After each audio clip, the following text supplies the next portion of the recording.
So I've kind of spread out these little handouts, which is going to be what we're going to be talking about. We're kind of going to go over some of the basic framework for DBT, and then we're going to do a brief overview of each of the modules and what skills fall under them.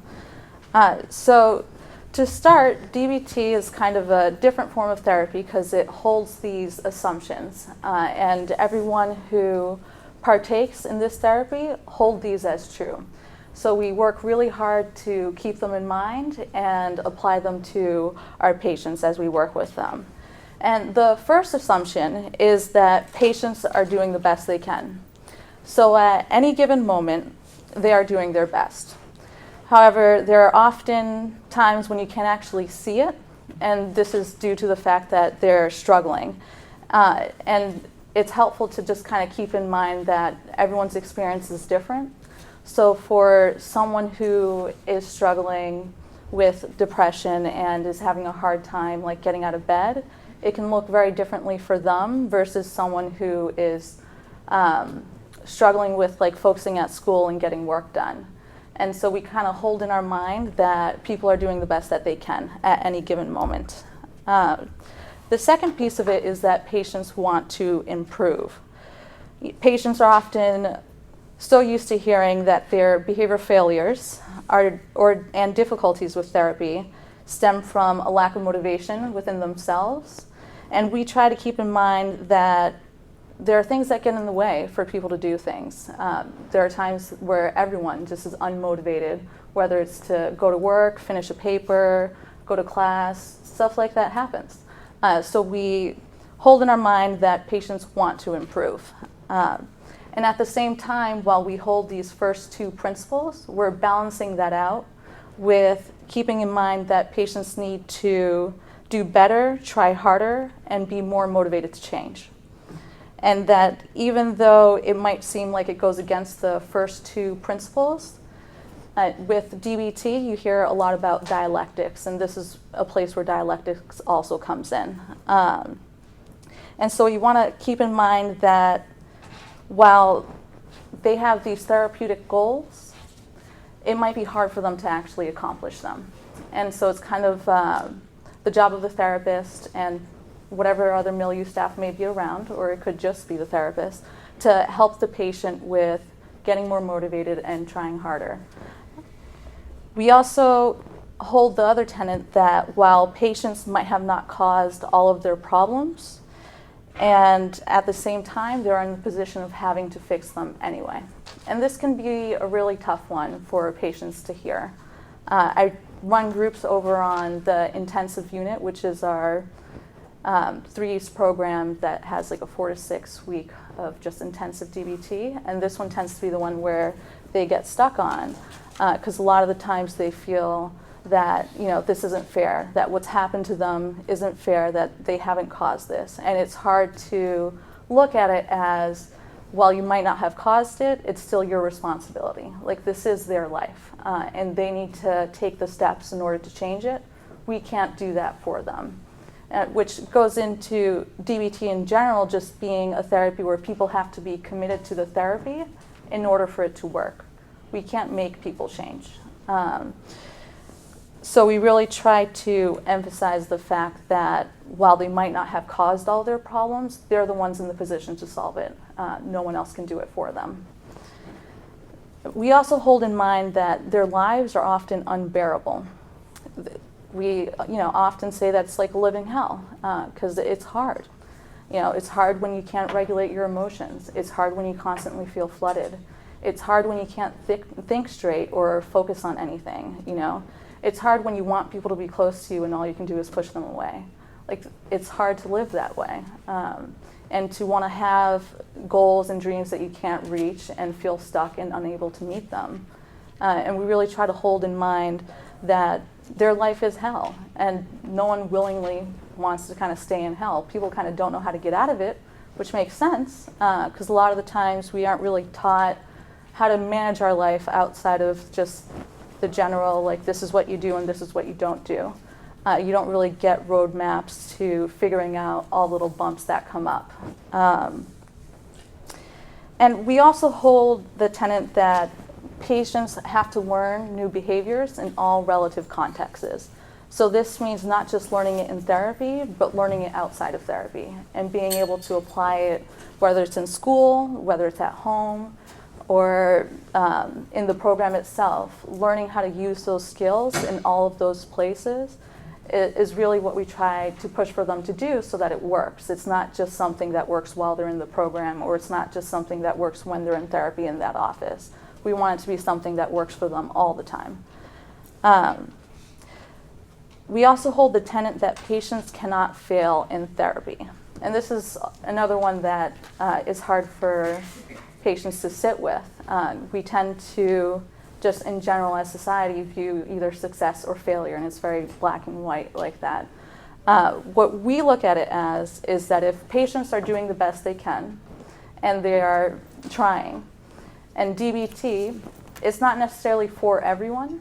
It was made very specifically for like BPD. So it might be the case that DBT fails for some people. And there are other therapies that are better. So CBT is like really great for depression. And like that's great. So there are treatment methods that work for people that are more effective, and there are some that don't. And it's not the fault of the patient that it didn't work. It just means that they have other needs, and there might be another therapeutic modality that works better for them. And trying to find that versus keeping them stuck in DBT and trying to make it work when it doesn't fit their needs. And the last tenet is that therapists also need support. It can be just hard working with the population and being able to just be mindful of your own limits and get support around what's happening. It also allows for the therapist to be held accountable to the treatment. So everyone who participates in DBT therapy has to be part of a consultation team. And this is where the therapists are kind of held accountable to the treatment, the assumptions, and the modality of the way that it's supposed to be taught for the residents. So when we're looking at DBT, dialectics is the first thing that comes up. And when we're talking about what is a dialectic, we're looking at like two seemingly opposite things that are true and holding them both true at the same time. So someone could want to get better and at the same time be afraid to get better. It's hard. It's different. You're doing a lot of things that you haven't done before, and it makes a lot of sense to not want to be in hell and at the same time be scared to get out of it. Sometimes it can be comfortable to be in what you know versus to step out of your comfort zone and to try something differently. So we really encourage our patients to try to think more dialectically, because it can also help with just reducing suffering if you're able to think of situations in a more dialectical stance. And with dialectics, you're really focusing on like finding the middle path between two extremes. So you want to try to balance what's happening for you and not place judgments on what's happening. So it's not, there's something wrong with me because I want to stay sick, or whatever the thought might come up. It's that it's hard to change and it's hard to do things differently, and that is what it is. There's not much more to it than that. And with the goal of dialectical thinking is to kind of diminish the right-wrong kind of thinking and have it be more gray. So you think more in shades of gray. There isn't necessarily a right answer, there isn't a wrong answer. And it's not either or. We instead like to use a lot of both and. You know, on our unit, we've kind of eliminated the word but from our vocabulary. Because while there are some instances where but can be used, but tends to contradict everything that you just said before it. You know, so when you might be talking to someone and you're saying, yeah, I know you're having a hard time, but you still have to go to school, it kind of makes it seem like, well, I don't really care that you're having a hard time, I'm more focused on you going to school. Whereas if you can phrase it more like, it makes a lot of sense that this is hard for you, and I think it's really important for you to go to school. I know it's something that you're working on, and I want to be able to help you do that. It sounds a lot different, and it feels a lot different for the person who's hearing it. So we really try to encourage our residents to kind of get rid of but and instead embrace and. Because it feels a lot less harsh when you have and versus but. So Marsha also developed this biosocial theory for emotional dysregulation, which kind of helps explain how BPD is emerged. And so what we have is someone's emotional vulnerability, which is just their biological predisposition. This is how they are born. There's nothing they can do about it. It's not necessarily hereditary. It's just the way that it is. So someone can be born who is just more sensitive, who's more reactive, and who has a harder time just coming back down from their emotions once they experience them. And people run across this whole spectrum of either having high, medium, or low reactivity and sensitivity, and like a return to baseline. It's different for everyone. With people who have BPD, it turns out more often than not that they have a high sensitivity and a high reactivity. And when you mix that with an invalidating environment, it's kind of what creates the emergence of BPD. So with the invalidating environment, there are kind of three characteristics that fall under it. And a lot of the times, I'm a parent, and so sometimes when I started learning about this stuff initially, in my head I was thinking, holy shit, I am messing up my son. Like, you just totally swore. I did, my bad. I'm like, oh goodness. Like, I've invalidated him, he's like gonna end up needing all this help, like I've just messed up as a parent. And the reality is that we are going to invalidate our children, whether we mean to or not. I think what's important is recognizing when it does happen so that you can do something about it. Because a lot of the times, if we don't have the awareness around what we're doing in terms of our behavior and how we're talking and the effect it has on others, it's very hard to do something differently about it. You can't change what you don't know. So kind of easing up on yourself and giving yourself a break in terms of what you can't change and instead focusing on what you can do now. Because, being a parent is hard, period. While there are many books, there's no real way of doing it. It all depends on your child, and everyone's child is different. Everyone's needs are different. So with the invalidating environment, a lot of the times what happens is that people's private experiences, they're not taken as valid. And instead, they are like either punished or trivialized, dismissed, or disregarded, or they're attributed to socially unacceptable behaviors. So it could be that, let's say your daughter's having a hard time at school, and you really want her to do well. And you always did well in school, and you don't understand why this is so hard for her. It could be that when she comes to you and says, I'm having a really hard time, I don't understand this, your response might be, it's not a big deal, like I know it might seem hard, but you just need to focus on what you're doing and it'll be all right. And it's not really acknowledging what her internal experience is, which is that this is in fact hard for her. And while it might not seem like it's difficult, and while it might have been easier for you or for her brother or whoever else is in the family, for her, it's something that is hard. So there are three forms, three characteristics of the invalidating environment. So first, we have indiscriminately rejecting communication of private experiences and self-initiated behavior.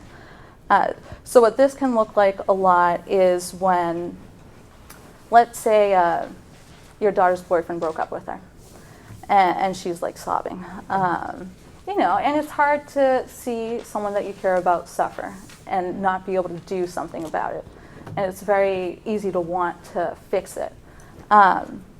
If you were to approach her and be like, you don't have to cry, there's going to be so many other people that will be interested in you, don't you worry about it, there's so many other fish in the sea, then while that might be true, because chances are, when someone's 15, they haven't found the love of their life, At the same time, it's not helpful for that person in the moment. And what ends up happening is that it makes it hard for the individual to know that what they're feeling is okay. So if they're feeling sad and you're telling them, no, no, no, don't be sad, then it's hard for them to understand, when is it okay for me to be sad? Like, when does that make sense? Whereas if you were to approach the situation and, say, I can understand why this is hard for you, like, this is really sad, and like just kind of sit with that versus trying to fix it, it actually pays attention to what the emotional experience is. And it's hard to do. Like I said, we want to help the people that we care about. And at the same time, sometimes doing nothing is just as helpful as doing something.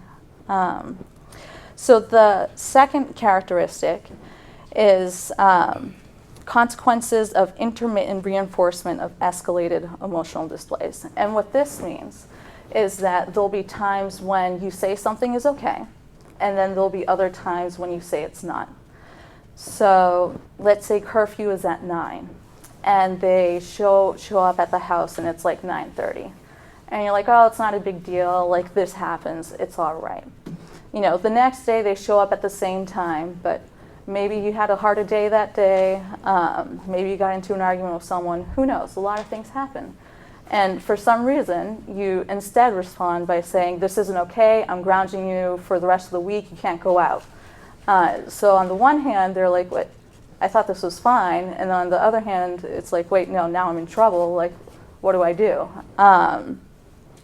And what ends up happening is when this keeps on happening, they're being told one thing one time, told another thing another time. It's really hard for them to be able to communicate what it is that's happening for them internally, because they don't know what to expect from you. They don't know if it will be okay. And they don't understand like why it's different now versus why it wasn't different before. So trying to like pay attention to those moments where you might have said it was okay one time and another time you're changing it, and just being mindful of whether or not 9:30 is a big deal or whether or not it's not. And last, we have an oversimplification of life's problems. And this is where the individual just starts to learn to just invalidate their own internal experience. So if someone is at school and they have a hard time with like math or history or science, but they see everyone else around them seems like they're doing it and it's fine, they'll start telling themselves like, why is this so hard for me? This shouldn't be hard for me. Like, everyone else does this. This shouldn't be a big deal. And it's like that invalidation of what their experience is. Because it can be hard. It's not easy for everyone. And feeling that can be okay is important, because what ends up happening when people just constantly like oversimplify what their problems are is that they don't know how to tolerate the distress in life, because they can't like rebound from things not going a certain way. So if everything doesn't go as it is expected, it's very hard to know like how to problem solve around it. And so it's this transaction between the emotional vulnerability and the invalidating environment that makes it hard for people to learn how to label and identify their emotions, learn how to tolerate their emotional distress, learn how to trust their own emotional responses, and develop like a coherent and resilient sense of self. So it can be, it's hard stuff for people to try to manage. It's definitely not easy. So Marsha created these levels of validation to kind of help people feel more understood around what's happening for them. And there are some of these that work really well with some people, and there are some that will send people right off the deep end. And they're like, oh, why are you talking to me like that? That's not helpful. I don't want to hear from you. And they'll just like kind of close you out. So first and foremost, we have staying awake. Pretty basic. You got to be making eye contact and awake to let people know that you're listening and like alert to what's happening for you. Then there's reflecting what the person has said. And this is just kind of parroting, repeating back whatever it is that they're saying in your own words. So if they've said, I had a really hard time today, my best friend got mad at me and I just don't know what to do, I just feel so sad, saying something like, it sounds like you're feeling really sad right now. I can see why that's hard for you. I know that your friend's important to you. And you're just kind of repeating back what they're saying. And a lot of times people just feel heard and understood. Then we have given voice to the unspoken. And this is where you're bringing to light what they aren't saying. So we had a resident today sharing group that one of her best friends got really mad at her and said that he didn't want to talk to her again and ended the relationship. And she was stuck trying to figure out how to connect with him. And so we spent some time talking about what could be going on for him, what he could be thinking. And we ended up with the conclusion that, we let him have some space because there was, a little disagreement that happened and it seemed like he needed some space. And that after, waiting a couple days, she would send him a message where, so what he said was that, I am angry with you, I don't want to talk to you, I'm not your friend anymore. And what she's going to respond to is with, I didn't mean to make it seem like you weren't important to me. I didn't mean to make it seem like our friendship wasn't important. It is important, and I hope that we can figure out a way to work this out. So he was reacting to a conflict that happened between them where he felt that she should have told him something because they're best friends. And that's what best friends do.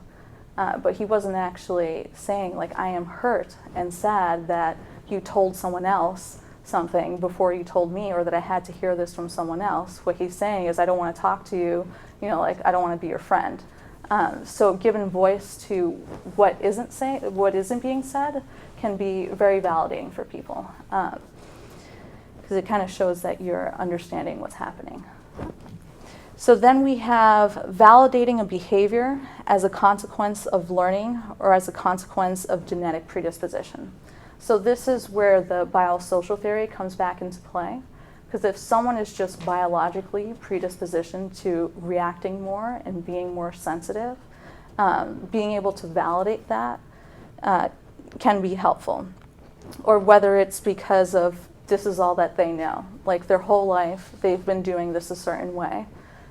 So it makes sense that it's hard and it's not easy to change. So that if we have someone on the unit who's struggling with self-injury, and let's say they haven't self-injured for 3 weeks, and then they relapse and they self-injure again, it wouldn't be helpful, to be like, how could you do that? What's wrong with you? Instead to phrase it in a more I understand this is a behavior that you're working on, and it makes sense that this isn't easy for you because this is something that has worked for you for a long time. And at the same time, we really want to try to work on finding other skills that can be just as helpful for you.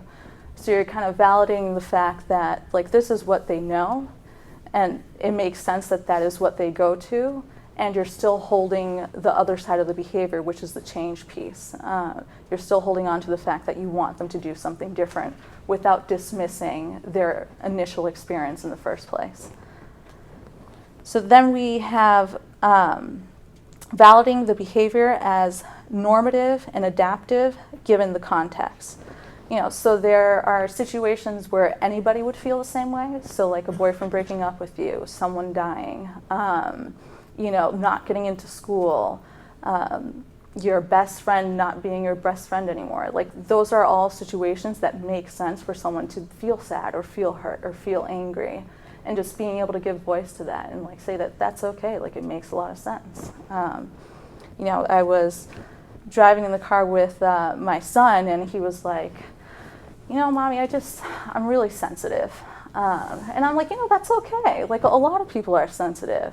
And he's just like, really? I'm like, yeah, of course. you're like DT Liz is sensitive, like mommy's sensitive. And he's like, I didn't know that DT Liz was sensitive. And I'm like, yeah, well, you know, like people don't necessarily talk about how they're sensitive, but a lot of people are sensitive. And I could see in his face just like that sense of relief and knowing that like he just wasn't the only one. And so it can be helpful to give that to people sometimes if it makes sense for what the situation is. And lastly, we have just radical genuineness, which is just showing that you're human. You know, if someone's sharing a sad story with you and you get tearful, like that's okay.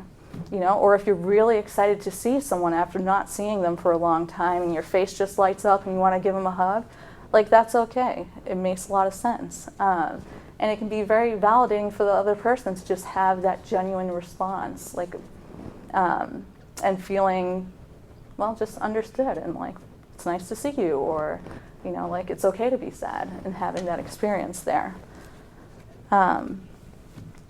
So those are the levels of validation. So technically there are 5 modules. We're going to go over 4 of them. The 5th module is like walking the middle path, and it focuses on like dialectics, it focuses on like learning theory, and it focuses on different dialectical dilemmas and secondary dilemmas within DBT.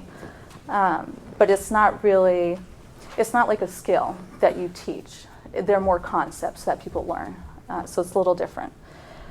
So mindfulness is the core of DBT. It pops up in every single module one way or another. And it's really where people, well, one, it's also the hardest one to do. Like, it's asking us to do the opposite of everything that we've been told. Because we're always kind of told to do more, try harder, like keep going. And mindfulness is all about being aware of what's happening in each moment and paying attention to that and doing one thing like at a time. So it's very counterintuitive to just how we are in general. And so you are trying to increase your awareness of your internal experience as they occur. And you're learning how to non-judgmentally and effectively observe, describe, and participate in experiences. You're increasing your ability to focus attention on one thing in a moment. Like, this is really hard to do. And you're learning how to be in control of your mind rather than letting your mind be in control of you. So there are a lot of times when we have all these thoughts come up, you know, and it feels like we can't control them, and it feels just overwhelming, and like you just have no say in what's going on. And mindfulness is about teaching you how to put your mind where you want it to go and putting the spotlight on where you want it to be. So that if you're in class and you need to focus on what the professor's saying, and you're thinking about, you know, whether you have to run errands or cook something or pick someone up, you're letting that go and instead focusing on that one thing that's happening and like putting the spotlight on that. And with the goals of mindfulness practice, it's to help reduce suffering. So you're reducing pain and suffering, decreasing tension and stress, and regulating your emotional responses. It also helps with just increasing happiness. You're able to experience joy more because you're able to notice it more. You're able to participate in it more. You're able to, you know, improve your physical health. There are a lot of studies on mindfulness and its effectiveness in terms of managing chronic pain, which was how it was first developed. So it can be very helpful for that as well. And it helps you with just also increasing your ability to manage the stress. And it helps with increasing your ability to be present in your life as it's happening. So instead of worrying about what happened in the past or worrying about what's going to happen in the future, you're focused on the now and focused on how to make the most of what's happening right now and really enjoying that and being present and connected to the people around you, so that you can enjoy your life more. And mindfulness does this through 2 different skills. And they're broken up as the what skills, which is what you are doing in mindfulness, and the how skills, which is how you do it.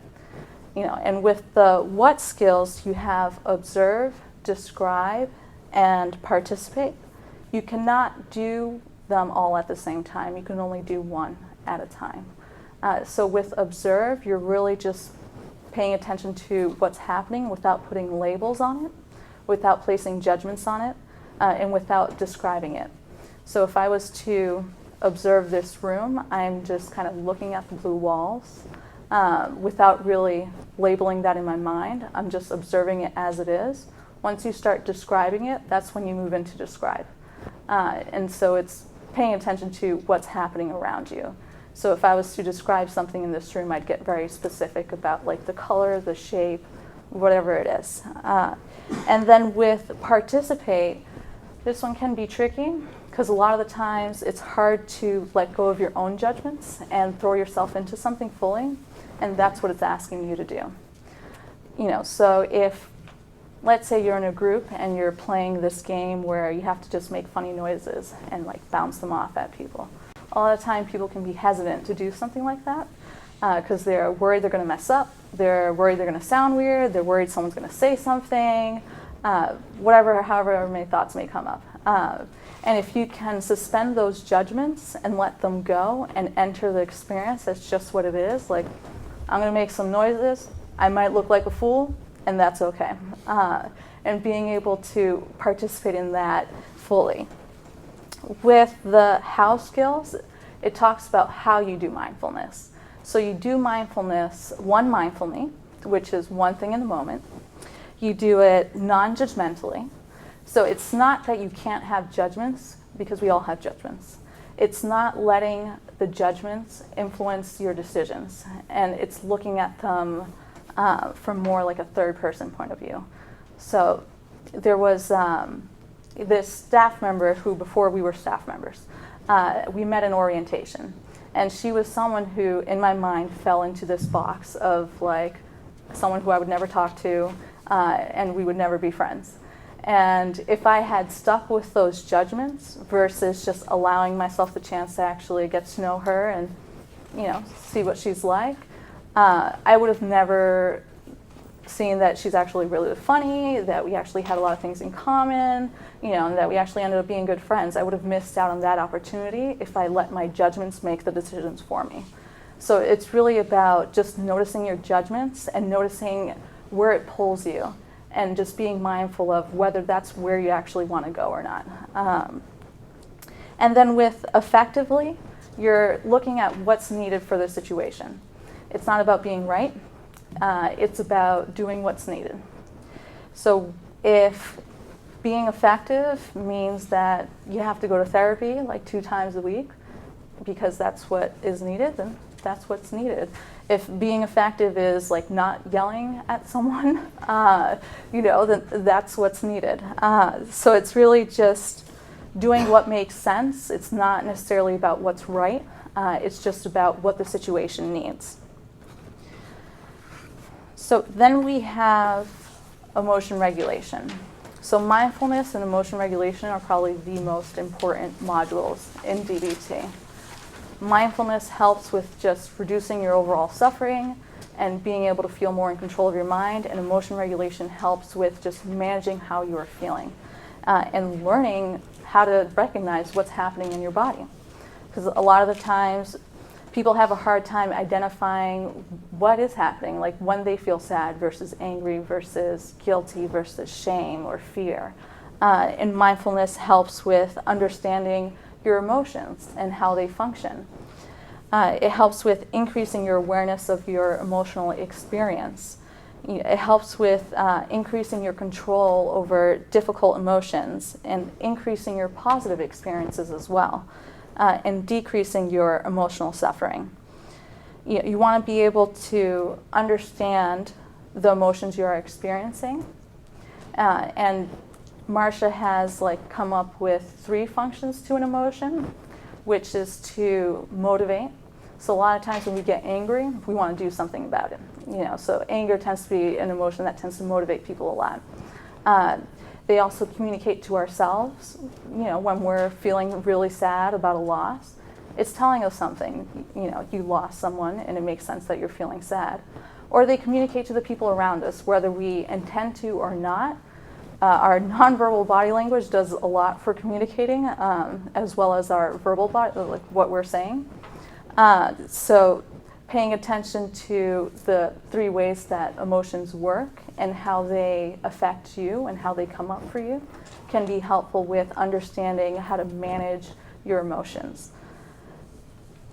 You also want to pay attention to what it is that like triggers you, like situations where you are more sensitive and more reactive, and understanding what is happening for you so that you can do something differently with it. It's very hard to change behavior if you're not aware of what is going on in the first place. It's kind of like trying to drive to Logan, but you're new to Massachusetts and you have no idea of how to get there. It's not going to be easy. Chances are you'll probably get lost and not end up being where you need to be. So paying attention to that. And emotion regulation has several skills that fall under it. So one piece of emotion regulation is identifying your emotions and understanding your emotions. And that's where like mindfulness of current emotion comes in. And the goal with mindfulness of current emotion is to be able to like observe your emotional experience without placing judgments on it, without escalating it, without suppressing it, and paying attention to what your body is telling you. You know, so we ask people to like pay attention to their sensations in their body, because our sensations tell us a lot about what's happening. So if someone's heart is beating really fast and they have like knots in their stomach and their leg is shaking, that's giving us information about what emotion they're feeling. You know, a lot of the times that ends up being fear. You know, and just knowing that you're scared can help you do something about it. Whereas if you're just stuck in like the physiological response of what's happening, it can be very overwhelming. And then you don't know what to do. It's like, what is going on in my body? And how do I fix it? So mindfulness of current emotion allows you to pay attention to what your body is telling you so that you can do something about it.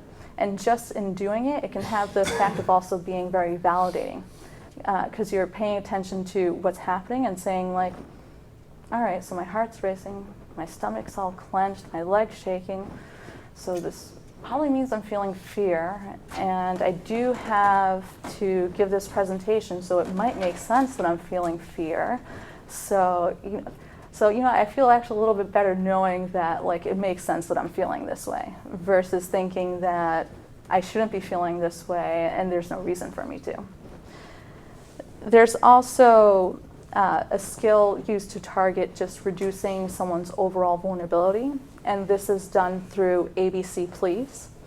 And this is where you're accumulating positive experiences. So you're doing fun things now. You're not waiting to do them later. You're not waiting to do them when you feel like you have more time. You're making a point to like do something nice for yourself so that you're just reducing your overall vulnerability for the future. Because life is stressful. Things happen unexpectedly. And just giving yourself like that extra scaffolding and like having fun things to do can be very helpful. Along with that is the B, which is build mastery. And it sounds a lot like what I just said. You're gaining mastery over things that you do, whether it's a hobby or whether it's a subject, or whether it's like knitting or doing like Sudoku, anything like that. You're building mastery and it helps build this sense of accomplishment and people feel good. A lot of the times we have our unit, our girls write goals on the board, and we do that so that at the end of the day, the idea is that they have accomplished these goals and it helps them just feel more confident about themselves and like build up their sense of worth. And the C is coping ahead, because we all need to prepare for life. We don't know what can happen. And when you're coping ahead, you're really trying to think about what could be the worst case scenario. If the worst case scenario happened, what would you do? And imagining that you can actually manage the situation well, whether it goes the way you think it will or whether it doesn't. And just having that in your mind, like taking time out to like imagine things going well, actually has an effect when you do it. And it's been shown to be very helpful with having it be more effective for people if they do spend the time coping ahead, that they feel more prepared when it's actually happening in the moment. Then we have the please piece, which is all about taking care of your body. So you're paying attention to your physical illness and you're treating it like as it makes sense. You're eating balanced. We got 3 meals a day. You're avoiding mood-altering substances and like taking meds as prescribed. Caffeine is considered a mood-altering substance, and a lot of people drink caffeine. So it's not necessarily that you can't have any caffeine, but just paying attention to how it works for you. Then there's sleep, which is very important. We can't function without sleep. It's very hard to do anything. It's very hard to think. It's very hard to just be engaged in what's happening around you. So sleep is very, very important. And then we have exercise, which is shown to just increase serotonin in the brain and help people feel better about themselves.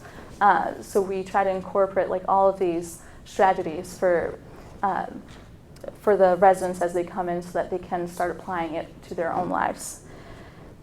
Then we have opposite action, which is a big change piece in DBT.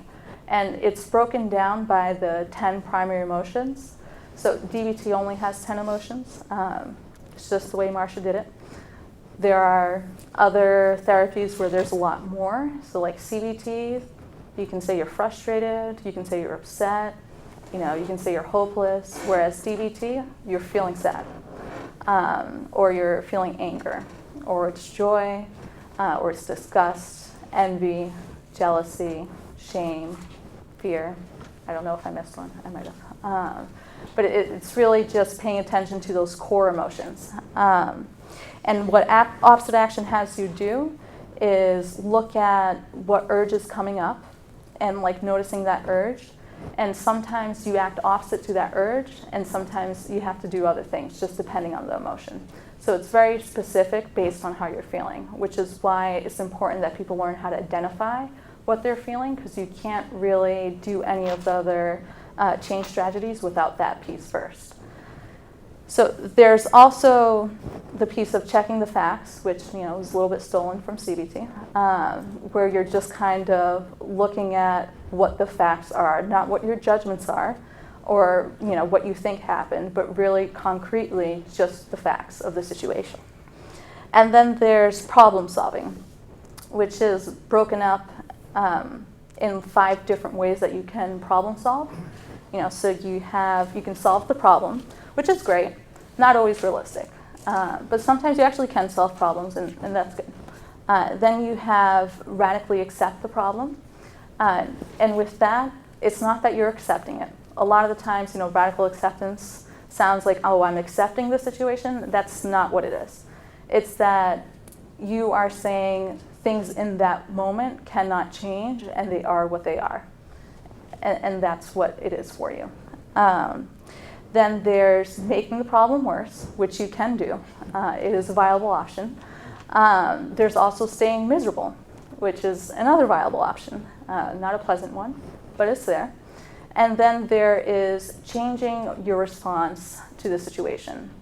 And this one is trickier and probably one of the more helpful ones, where you can take a situation and look at it differently and see it as positive. So if, let's say, you are trying to quit smoking, and it's like really, really hard to do, you can look at it as an opportunity to be able to run further, or be able to go upstairs without coughing. So looking at the other side of the situation and trying to find positives in what's happening versus only focusing on the negative. So the third module we have is distress tolerance. And there are the crisis survival skills, and then there's the reality acceptance skills. The crisis survival skills are all short-term solutions. They will not fix how you're feeling for a long period of time. It's just meant to kind of get you through the moment. So we have skills like accepts, improve, tip, self-soothe, half smiling. Those are all things that kind of help get you through the moment, but won't actively change how you're feeling. That's where emotion reg comes in. And then you have the reality acceptance piece, which are things like radical acceptance, being willing over being willful, which can be very hard, because when you're willing, you're just doing what is needed in the situation. And when you're willful, you're kind of focusing on only what you need versus what the needs of the situation are. So when you're trying to be willing, you're trying to balance both what you need and what the situation is asking for, and holding both of those things in mind. Then there's the pros and cons list, which can just be helpful in terms of helping you figure something out if you're stuck. You know, like if you are trying to figure out whether or not there's a behavior that you want to stop doing. You know, like doing a pros and cons list on it can be helpful to see just how you really feel about it and where you land on it. And then there's the turning the mind scale, which kind of goes along with radical acceptance, and you're just kind of bringing yourself back to what is needed. Because radical acceptance is hard, and you have to sometimes do it over and over and over again. You know, so a lot of the times our residents will be using radical acceptance around the fact that they have BPD. And like that's something that's hard to accept. And it might take a long time to accept that that's what's happening. And just coming back and turning your mind back to like what the reality is. It doesn't mean you're okay with it. It just means that this is what's happening. And lastly, we have interpersonal effectiveness, which focuses on how to build and maintain relationships. It helps people learn how to set limits and boundaries. It helps people learn how to effectively ask for what they need or want. It helps with prioritizing and organizing wants and needs, and it helps with building mastery and preserving self-respect. And interpersonal effectiveness uses these set of skills. One, which is Dear Man, which is all about getting what you want. You know, so you're looking at describing like the facts of the situation. So let's say you want to ask your parents for a puppy or something like that, something fun. You know, you're stating the facts. You're like, I don't have a puppy. I will be able to have someone to play with. So these are facts. I will be able to go outside and go on walks. You know, I will feel like I have company in the house. Then you're expressing your emotions, you know. So I feel that it would be very helpful for me to have someone that I can cuddle with and lay on and pet and play with. You know, so you're just kind of expressing how you feel about it. Then there's the assert piece, which you're just asking for what you want. So like, I want a puppy. And then there's the reinforce, which is where you're telling the person what they can get out of it for giving you this thing that you want. You know, so it could be that I will do chores for a month, or I will always be the one that cleans up after the dog and like takes it on walks, and like takes it to the vet, whatever it is. So you're looking for ways that it will make it easier for the other person to say yes, essentially. And the man piece just focuses on how you're doing it, the mannerisms, if you will. So you're doing it like one, mindfully. You're appearing confident, because if you're asking for something and you're looking at the ground, or you know, you have your hair over your face, it's very hard for people to take you seriously. And then lastly, there's the negotiate piece, which you don't always want to go to first, because you might not need to negotiate. So you don't want to settle for a hamster if you can get a puppy. You know, so like always keeping that as the last piece in there. And they have like a couple different strategies for it. One is like broken record, so continuing to ask for what you want. So it could be weeks of hearing about this puppy. And then there's turning the tables. So instead, you know, saying, what do you think would need to happen for me to have the puppy? So like putting it on the other person and having them give you reasons to how you can make this happen more likely. So that's kind of Dear Man, that's getting what you want. Then there is FAST, which is all about maintaining your self-respect. A lot of the residents that we have a hard time setting limits. They have a hard time saying no. They feel bad. they feel guilty, they feel like people don't like them anymore. So a lot of these thoughts that come up. And FAST is kind of built around how to help people preserve their own self-respect. And you do that by being fair to yourself and being fair to the other person. You're not over-apologizing. You're not saying, I'm sorry, 10 times within the same breath of whatever the situation is. And you're sticking to your values. So if, you have a value of not lying, you're holding to that. And lastly, you're being truthful. It's important. And it helps with just maintaining your own sense of self-respect, if you're honest. Then we have the skill which helps with relationship effectiveness. So this is the skill that you use to kind of build relationships. And you can use this with anyone. Like, I use this all over the place. You have being gentle. So just the way that you talk to people. You're not like yelling at them.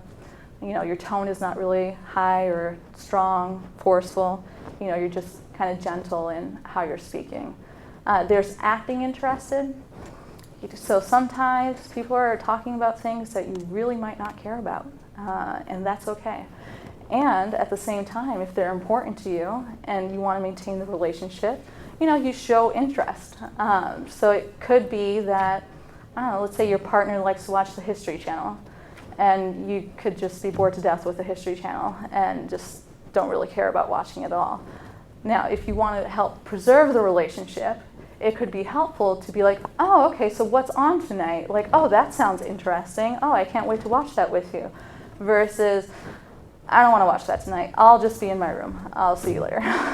So you're kind of trying to balance what you want out of the relationship and holding that in mind. And then there's just using an easy manner in just how you say things. Because a lot of the time, how we say things can have a big effect on how the other person hears it. So if I'm telling someone something they don't want to hear, and I'm saying it in a way that's like gentle and light and uses a bit of humor, it can go a long way versus just being very cold and blunt and direct. So if, let's say, you have to like go to bed at 10, and it's like 10 o'clock, like your mom comes, your dad comes, whoever it is, and they're like, all right, it's time to go to bed, and you're just like, there's a show that's coming on, I really want to watch it, like, why can't I stay up later? As a parent, you can take two approaches to this. You can be like, this is it, this is the rule, that you have to go to bed, and that's it. Which might lead to, the child screaming, yelling, saying all sorts of things. Whereas if you're like, oh, man, I get it. It would be nice to watch this show. I understand. It's a good show. Who wouldn't want to watch that? At the same time, that this is your bedtime. So how about we put the DVR on so you can watch it tomorrow and you won't have to miss out on it, and you can go ahead and get ready for bed. So you're just being gentle with them, you're using the easy manner, you're validating their position, and you're acting interested in what it is that they're doing. Interpersonal effectiveness also uses cheerleading statements, which is when you kind of encourage yourself along. You're like, yes, you can do this, or, this won't be as hard as you think it is. Or earlier today, I was like, I know what I'm doing. So these are all kind of cheerleading statements that you tell yourself. And it kind of helps with just making it easier to do these difficult things. And then we have the model of direct communication, which we use. It's not like a DBT skill. It's just something that we teach the residents in terms of how to talk to people when they're in conflict. So we have them say something like, when you said blank, I ended up feeling blank. Did you mean blank? So if, let's say your daughter broke up with her boyfriend and you were like, there's so many other fish in the sea. So the daughter could respond by saying something like, when you told me that there are so many other people out there, I felt like it wasn't okay for me to feel sad. Did you mean to say that it wasn't okay for me to feel sad? So it really just helps clarify what is happening and gives both people a chance to like do something about it without like the intensity of like the judgments that come up from thinking that like, oh, they don't think this is important and like it's not a big deal. And instead it's speaking to that and giving each person a chance to like say what's actually going on. So that is kind of DBT in a nutshell. Do you guys have any questions? So DBT doesn't necessarily, so we look at behaviors as having a function. So there's like a function to every behavior. So even something as cutting, it serves a function. You know, it provides relief, it like reduces the distress, it does something. So we try to look at what the function of things are and work with that.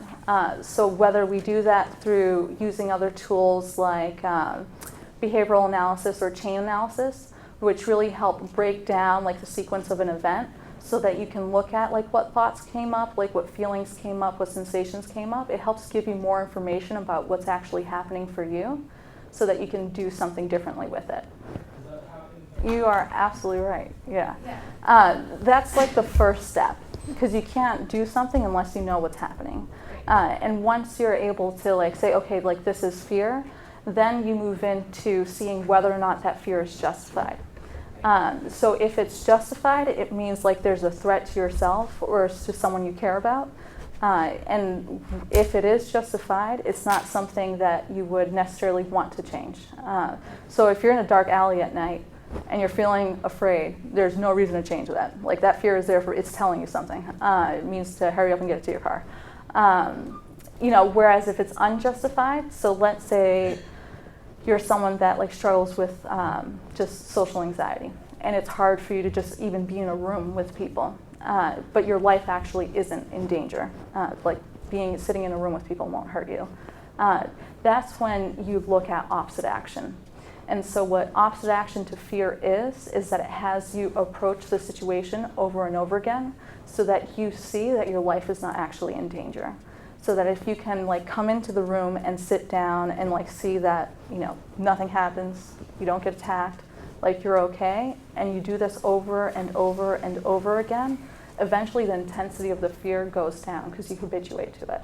I mean, and this is where like the skills coach piece comes in with DBT, because a lot of the times you might not know what to do in the moment when you're like feeling that level of distress. And that's when we coach our residents to, on the unit they have staff that they can go to and use as like a skills coach. In outpatient therapy, their therapist is their skills coach on call. So that if they're in a situation where they're feeling afraid and they're overwhelmed and they don't know what to do, they can call their therapist and be like, this is what's going on. And their therapist can help coach them through what steps to take, depending on how they're feeling, whether it's justified, and then like what skills they can use for it. Because it's hard to know what to do all the time. You know, it's hard to expect that from people. So with something like that, it's not something you can do in the moment when you're disassociating. Because when you disassociate, you're not present. So that alone makes it impossible. It's something more that you practice when you're not in that state. So you practice radical acceptance around the fact that due to the trauma that you experienced and where you are in terms of your treatment, disassociation is going to happen. And it is something that can change. You know, there are like tools and skills and techniques that you can use to help minimize like disassociation and help get more grounded so that you're not having that constantly happen. So it's using it more like outside of the specific disassociation as it's happening, so that when it does happen, you can learn how to respond to it more effectively.